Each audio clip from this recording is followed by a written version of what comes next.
আমি কথাকে গুছায় নিয়ে আসতে, আমরা সবাই সুখী হতে চাই, কিন্তু আমি এটা বিশ্বাস করি যে আমার অস্তিত্ব দাতা আমি না, আমার অস্তিত্ব দাতা কে? আল্লাহ। যদি এটাতে একমত হই যে অস্তিত্ব দাতা আল্লাহ, তাহলে আল্লাহকে কেন জিজ্ঞাসা করি না, আল্লাহ আমি তো সুখী হতে চাই, আমি সুখী হব তো হব কি করে? চলেন দুই একটা দেখাই। আজকের মা বাবা সন্তান নিয়ে সুখী না, কেউ বলতে পারবে না যে আমি সন্তান নিয়ে সুখী। কোথাও না কোথাও একটু সমস্যা আছে, কিন্তু আমি আপনাদেরকে চিত্র দেখাই, চিত্র দেখাই, আপনি নিজে বিবেচনা করেন এটা সুখ না সুখ না। শাফি রহমতুল্লাহ আলাই সারাদিন পরিশ্রম করতেন, ছেলে পেলে পড়াইতেন, হাদিস পড়াইতেন, মাসলা বাহির করতেন, ডেলি উনি এক খতম কোরআন পড়তেন। শত হাজারো ব্যস্ততার পরেও রাত্রে এসা মার পাও টিপা টিপা ঘুম পড়াইতেন।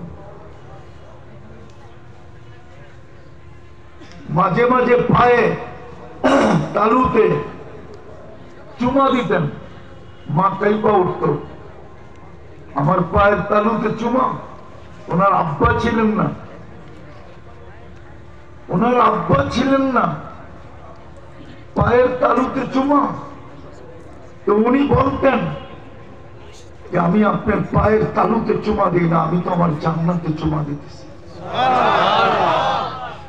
বলেন আজকের সমাজে কয়টা সন্তান, কার সন্তান এরকম আছে যে মা বাবার পাও টিপা টিপা ঘুম পড়াবে, খুশিতে আত্মহারা হয়ে চুমা দিবে? বলেন। চলেন আরেকটা দেখাই, সব কিন্তু হাদিস থেকে দেখাইতেছি, সত্য কাহিনী বিদায়। মুসা আলাইহিস সালাম আল্লাহকে জিজ্ঞাসা করছেন আমার জান্নাতের সঙ্গী কে? তো বলছে কসাই। বলছে ইয়া আল্লাহ আমার সাথে কসাইয়ের সাথে মিল কোথায়? আল্লাহ বললেন সিদ্ধান্ত এটাই। বলছে ঠিক আছে, অ্যাড্রেস দেন, ঠিকানা দেন, দেখা আসি কি কাজ করে। তো যা দেখে ঠিকই বস্তু বিক্রি করে। দোকান বন্ধ করার যখন সময় আসছে, সময় হইল, এক টুকরা গোস্তকে কিমা বানাইছে, কিমা। তো মুসা আলাইহিস সালাম বলতেছিল তোমার এখানে মেহমান থাকা যাবে? বলছে অবশ্যই যাবে, কিন্তু শর্ত আছে, আমি ডাইরেক্ট আমার বাড়িতে প্রথমে যাব না, আমার ঘরে যাব না। বলছে অসুবিধা নাই। তো প্রথম যায় একটা ছোট ঘরে ঢুকছে, নিজের হাতের রুটি বানাইছে, তরকারি তৈরি করছে, এক খুন খুনে বৃদ্ধা সাহিত্য ছিল, পিঠটাকে বুকের লোকে ট্যাগ দিয়া নেওয়ালা বানায় বানায় খাওয়াইছেন। পুরো পরিপাটি যতটুকু করা দরকার অতটুকু করছেন, শোয়া দিছেন। যখন খেদমত শেষ, ওই বৃদ্ধা হাত উঠায় কিছু জানি বলতেছিল, কিন্তু দাঁত তো ছিল না, যার দাঁত নাই তার কথা বুঝাও যায় না, কাছের মানুষ ব্যতীত কেউ বোঝে না।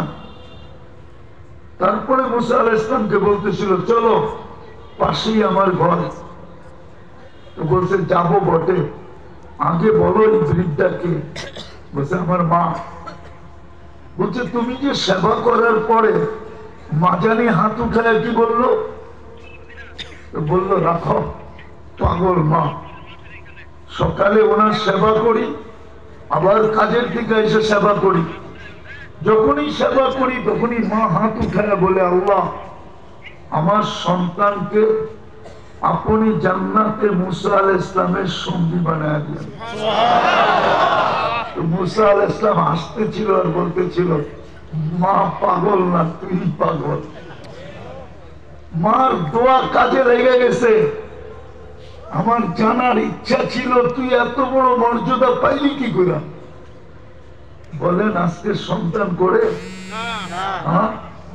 বরং আমরা তো উল্টা দেখি। আমি তো মাঝে মাঝে যাই